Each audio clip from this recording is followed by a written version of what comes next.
بسم الله الرحمن الرحيم. اللهم صل وسلم وبارك عليك يا حبيبي يا رسول الله. من مطبخ مجيدة النهارده ان شاء الله. يلا نعمل احلى كحك. بصوا الكحك وجماله تحفة تحفة تحفة. جايين من المحل ده يا ولاد ولا ايه؟ بسم الله ما شاء الله، الله اكبر. ربنا يحسن ما بين ايدينا وايديكم. يلا نشوف بقى مجيدة عملت الكحك الجميل ده ازاي. معايا معلقة شمر، معايا معلقة ينسون، معلقة محلب، 4 فصوص حبهان.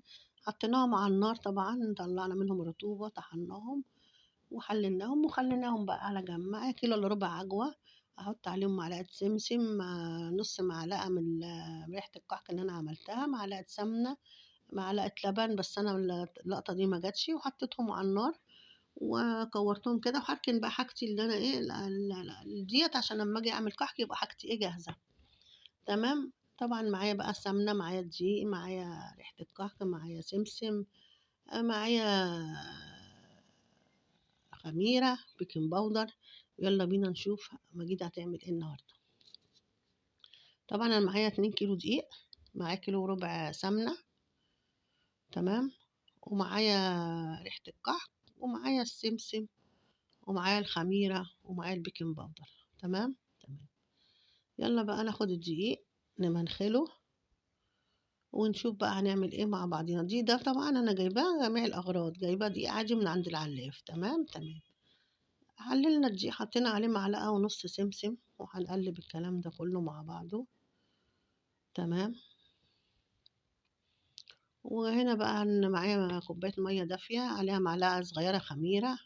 ما تكترش الخميرة عشان مش عايزين الكحك يخمر، احنا عايزينه عادي يعني، ما يخمرش اللي هو درجة مش عيش، هو يعني حاجة قليلة من الخميرة. و4 معالق سكر صغيرين بمعلقتين كبار.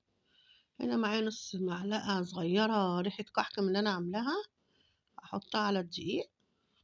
ومعايا نص معلقة بيكنج باودر، طبعا الكيلو عليه ربع معلقة بيكنج باودر، و... ونص معلقة خميرة صغيرة. تمام. انا قلت لكم على المقادير اهو. هنا معايا بقى كيلو وربع ايه سمنة.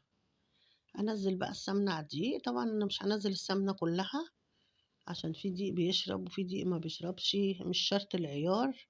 سبحان الله، في دقيق بيشرب وفي دقيق زي المية كده، في دقيق بيشرب مية وفي دقيق ما بيشربش. فانا هبس حطيت مع حبة ملح صغيرين برضو. فانا هبس بقى العجينة واشوفها عايزة سمنة ولا مش عايزة. كده بقى انا حطيت كيلو ونص كوباية سمنة او كوباية الا ربع سمنة. تمام تمام. هحط بقى على كفي كده العجين، بص عامل ازاي كأني مضروب في عجان. سبحان الله، بصوا ناعم ازاي. اهم حاجة في الكحك بسة الكحك دي اهم حاجة. انا مش بعجن، انا بلم بصوابعي. بصوا انا بلم بصوابعي مش بعجن.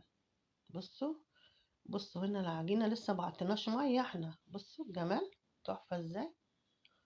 يلا بقى نجيب المية والخميرة وننزل حبة حبة بالمية برضو. ما تنزليش مرة واحدة عشان ما ينشفش منك ويطلع خشن. انا عاملاه بسم الله ما شاء الله دايب دوب كده. حطي حبة بحبة، حبة بحبة، مرناش حاجة، ونشوف في ايدينا ونشوفها مشققة ولا لأ ونحط تاني. واحدة واحدة هنشوف كده ونشوف. هنحط كمان شوية، حطينا كمان حبة، ونشوف تاني. بصوا الجمال، بصوا العجينة عاملة ازاي بسم الله ما شاء الله. بصوا تحفة بجد. حطينا كمان شوية، فاضل بقى أقل من ربع كوباية بشوية. هي خلاص كده مش هتاخد مية تاني خلاص. بصوا احنا مش بنعجن، بنعمل بصوابعنا كده. تمام تمام. مع بعضينا واحدة واحدة. الله على العجينة تحفة، عاملة زي القريبة. و... ويلا نلمها بقى.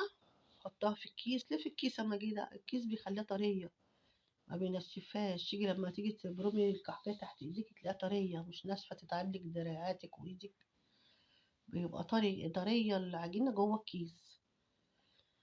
وبتريح جوه الكيس، بتريح، بتبقى حلوة يعني، طرية كده وسلسة كده.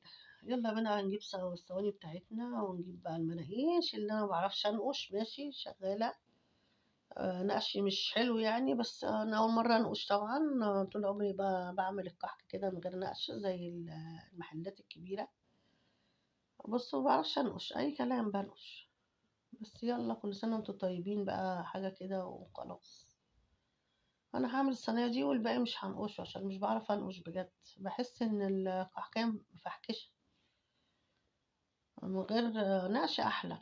وكان عندي البصامة اللي هي بتحطيها دي تبصم، مش لقيتهاش والله، كنت عايزة أعمل بيها بس ما لقيتهاش، فقلت أعمل بقى من المناقيش. الله ينور، جميلة أوي. وأما تيجي تحطي الكحكاية ما تزنقيش الكحكاية في بعضيها، خلي الكحكاية ايه بعيدة عن التانية عشان تطلع مدورة. لو لزقتيها جنب التانية عشان المكان تقولي المكان، لا هتطلع مربعة مش مدورة كده واحدة بوحدتها. بصي هنا الجمال. بصوا مش بعرف أنقش بس ماشي شغال. بصوا الجمال. نقش نقش. بصي بنقش ازاي، زي نقش الفراخ بالظبط. يلا كل سنة وانتم طيبين، كله جميل وكله حلو. بصوا العجينة تحفة تحفة تحفة. بصوا الجمال.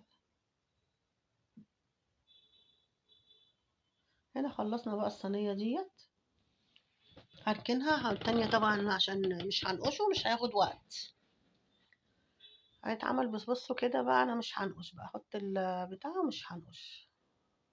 بصوا كده خفيف خفيف، بصوا بسم الله ما شاء الله، ورصي بقى جنب بعض. انا والله مش بعرف انقش بجد، فعشان كده مش انا بستسهل يعني، لا مش بعرف انقش والله. هرص بقى جنب بعض كده. بصراحة عرفتهم جميلة وحلوين وريحتهم حلوة وطلعوا ناعمين وجمال جمال جمال. ادي الكحك ولا بلاش. كل سنة وانتم طيبين. وبشكر اي حد دخل لي وعمل لي لايك، ما تحرمش منه وربنا يخليه ليا. بص انا خلصت بقى الصينيتين. طبعا الكحك هنا ما تسيبوهوش، الكحك ما بيخمرش. اول ما تخلصي دخلي الفرن. انا طبعا انا مولعه الفرن بقى لي بتاع ربع ساعه. هدخل بقى الكحك ايه الفرن. تمام. تمام يلا بقى ندخل الكحك. وبصوا هنا هنكمل بقى. بصوا العجينه برضو طريه زي ما هي، زي الملبن، بسم الله ما شاء الله. بصوا طريه جدا. يلا بقى نطلع اللي في الفرن زمانه استوى، عشان احنا ايد هنا وايد هنا وانا لوحدي بعمل. وخلصت بسرعة بسم الله ما شاء الله. بص الله أكبر الله أكبر على الكحك وعلى جماله. وتقلكوا إن هو أبيض بس هو مش أبيض عشان النور. بصوا الكحكاية عاملة إزاي، قعرها متحمر وجميلة. بصوا هنا بقى دايبة دوب كده، وحتى العجوة جوه دايبة. مش مثلا تكسري الكحكاية تلاقي العجوة في حتة لا، عشان حاطة لها لبن دايبة. طبعا انا بقى رحت حاطه له سكر وظبطت الكلام. وكل سنه وانتم طيبين، يا رب النهارده اكون نلت اعجابكم بطريقتي. وكل سنه وانتم طيبين وعود عليكم الايام بخير. يا رب كحك يكون عجبكم. بصوا الملبن العجوه جوه الكحكايه عامله ازاي. ونشوف بعدين بقى فيديو جديد لسه البسكوت والغرابه. كل سنه وانتم طيبين والسلام عليكم.